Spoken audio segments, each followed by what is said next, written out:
దేవుని ఘనమైన నామమునకు స్తోత్రములు.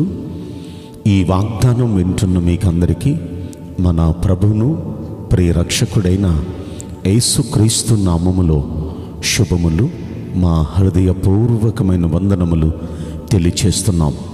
ఈరోజు దేవుని వాగ్దానం సామెతల గ్రంథం 3వ అధ్యాయము 6వ వచనం. ఆయన నీ త్రోవలను సరళము చేయును. ఈ మంచి వాగ్దానం మంచి దేవుడైన యెహోవా మనందరి పట్ల నెరవేర్చునుగాక. ఆమేన్. ఆయన మన త్రోవలను సరళం చేస్తే ఎలా ఉంటుంది? ఎక్కడికి వెళితే అక్కడ పరిస్థితులన్నీ మనకు అనుకూలంగా ఉంటాయి.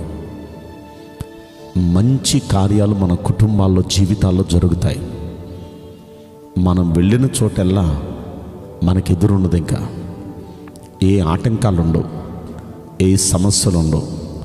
పరిస్థితులన్నీ మనకు అనుకూలిస్తాయి. అలా జరగాలి అంటే ఆయన మన త్రోవలను సరళం చేయాలి. ఎప్పుడు ఆయన మన త్రోవలు సరళం చేస్తారు? ఆ వచనాన్ని మనం ముందు వచనం కూడా మనం చూస్తే, నీ స్వబుద్ధిని ఆధారం చేసుకొనక నీ పూర్ణ హృదయముతో యెహోవా యందు నమ్మకముంచుము. నీ ప్రవర్తన అంతటి యందు ఆయన అధికారమునకు ఒప్పుకొనుము. అప్పుడు ఆయన నీ త్రోవలన్నీ సరళం చేస్తాడు. అంటే మన త్రోవలన్నీ సరళం చేయాలి దేవుడు అంటే, ఆ పైన మనం ఇప్పటి వరకు విన్న ఆ పని మనం చేయాలి. ఏంటి మనం చేయాల్సిన పనులంటే, మన సొంత బుద్ధిని ఆధారం చేసుకోవద్దు. ఎందుకంటే అనేక సార్లు మన సొంత బుద్ధి వల్లే, మన సొంత బుద్ధిని నమ్ముకొని, మన సొంత బుద్ధి చెప్పినట్టు చేసే ఇన్ని దెబ్బలు తిన్నాం. మనం ఇన్ని సమస్యలు అనుభవించడానికి, ఇన్ని ఆటంకాలు మనకు జరగటానికి, ఇన్ని శ్రమలలో పడటానికి గల కారణం మన స్వబుద్ధిని, మన సొంత బుద్ధిని ఆధారం చేసుకోబట్టి ఇన్ని దెబ్బలు తిన్నాం. అయితే దేవుణ్ణి ఆధారం చేసుకొని, దేవుని మీద నమ్మకం ఉంచి, దేవుడు చెప్పినట్లుగా చేయగలిగితే ఆయన రెస్పాన్సిబిలిటీ తీసుకుంటాడు, బాధ్యత తీసుకుంటాడు ఆయన. ఎందుకంటే ఆయన చెప్పినట్లుగా నడిచే వారి పక్షాన ఆయన బాధ్యత తీసుకుంటాడు. అప్పుడు మన ముందు త్రోవలన్నీ ఆయన సరళం చేస్తాడు. ఒకసారి మనం ఆలోచిస్తే, బైబిల్ గ్రంథంలో లూకా శుభవార్త 5వ అధ్యాయంలో మనం అక్కడ పేతురు అనే భక్తుడిని మనం చూస్తాం. అప్పటి వరకు ఒక సీదాసాదా మనిషి, ఆయన చేపలు పట్టుకునే వ్యక్తి. ఆ రోజు ఏంటో వెళ్ళాడు చేపలు పట్టడానికి. ఎంత ప్రయాసపడినా ఒక్క చేప కూడా దొరకలేదు తనకి. చేపలు దొరకక నిరాశగా వచ్చి వాళ్ళ కడుగుతూ ఉన్న సమయంలో యేసయ్య అక్కడికి వెళ్ళారు. పేతురు, నీ దోనిస్తావా అన్నారు. ఇదిగో ప్రభు అని దోనిచ్చారు. ఆ దోనిలో నిలబడి ఆయన వాక్యం బోధించారు. ఆయన వాక్యం ఎంతసేపు బోధిస్తే అంతసేపు కూర్చొని శ్రద్ధగా విన్నాడు. వాక్యం బోధించుట చాలించిన తర్వాత యేసయ్య ఒక మాట అన్నారు, పేతురు, నీ దోని లోతుకు నడిపించి చేపలు పట్టడానికి వలవై అన్నారు. అంతసేపు కూర్చొని దేవుని వాక్యం ఈయన కూడా విన్నాడు కదా. దేవుని మీద ఒక విశ్వాసం కలిగింది, ఆయన మాట మీద ఒక విశ్వాసం కలిగింది. ఇప్పటి వరకు నేను అనుకున్నట్టుగా నా సొంత ప్రయత్నాలు నేను చేస్తూ వచ్చాను, ఇప్పుడు ఈయన చెప్పినట్టుగా చేద్దాం అని ఇప్పుడు ఒక మాట అన్నాడు. రాత్రంతా ప్రయాసపడ్డానికి అనయ్యా, అది నా సొంత ప్రయత్నాలు, నా సొంత ఆలోచన ప్రకారం చేశాను. ఇప్పుడు మీరు చెప్పిన మాట ప్రకారం చేస్తాను అన్నాడు. ఆ మాట అంటూనే ఒక మాట అంటాడు, ఏలినవాడా అనే మాట. అంటే తనను ఏలేవాడిగా, తన ప్రభువుగా, తన రాజుగా స్వీకరించి, అయ్యా నా జీవితాన్ని మీరు ఎలాండి, మీరు ఎలా చెప్పితే అలా నేను చేస్తానయ్యా. మీ మాట మీద నాకు 100కు 100% నమ్మకం అయ్యా. నా ప్రవర్తన అంతటిలో మీ అధికారానికి నేను లోబడతానయ్యా. నాపై అధికారివి నీవు, మీరు చెప్పినట్టు నేను లోబడతా అయ్యా. మీ మీద నాకు ఫుల్ నమ్మకం అయ్యా. ఎందుకంటే మిమ్మల్ని నమ్మిన వారిని ఖచ్చితంగా ధన్యుల్ని చేస్తాం.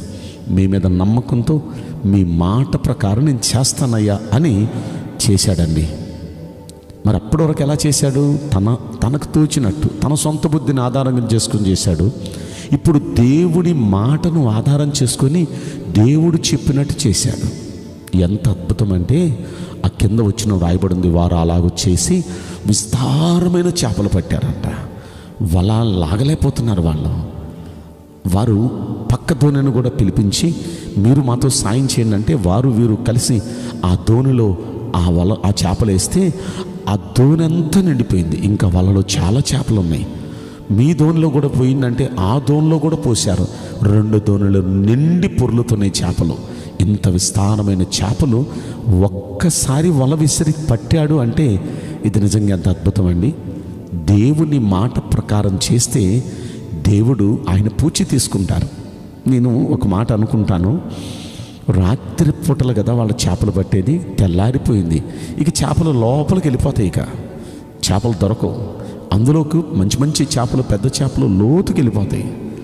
ఇప్పుడు వల వేయమన్నాడు ఒడ్డున, వల వేయమన్న దేవుడు ఈ వల వేసే టైంలో దేవుని మాట మీద వల వేస్తున్నాడు కదా, చేపలారా రండి అని దేవుడు పిలిచాడేమో.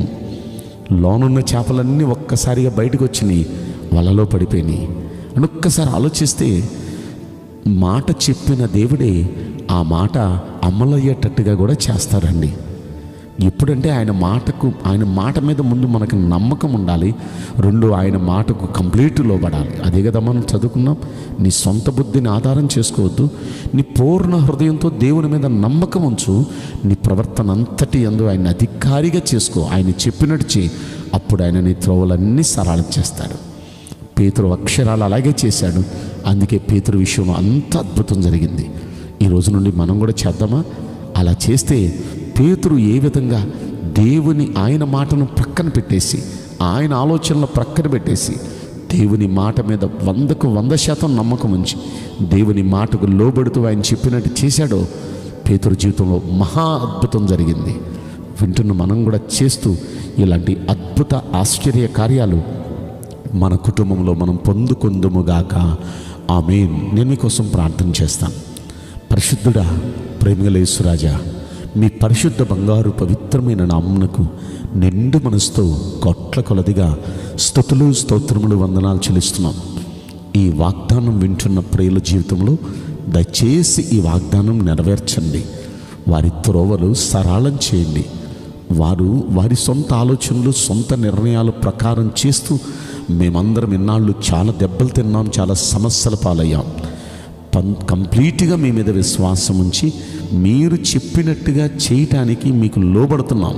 దయచేసి మా అందరి పక్షాన వాగ్దానం నెరవేర్చి కృప చూపించమని, మా ప్రార్థనలు వినినందుకు, నీ బిడ్డల పక్షాన గొప్ప కార్యాలు చేస్తున్నందుకు కోట్ల కొలదిగా కృతజ్ఞతా స్తోత్రములు చెల్లిస్తూ నజరుడైన యేసుక్రీస్తు ప్రశస్తమైన నామములో మిక్కిలి వినయముతో ప్రార్థించి బ్రతిమలాడి వేడుకుంటున్నాం ప్రియ పరలోకపు తండ్రి. Amen. May God bless you all. Thank you.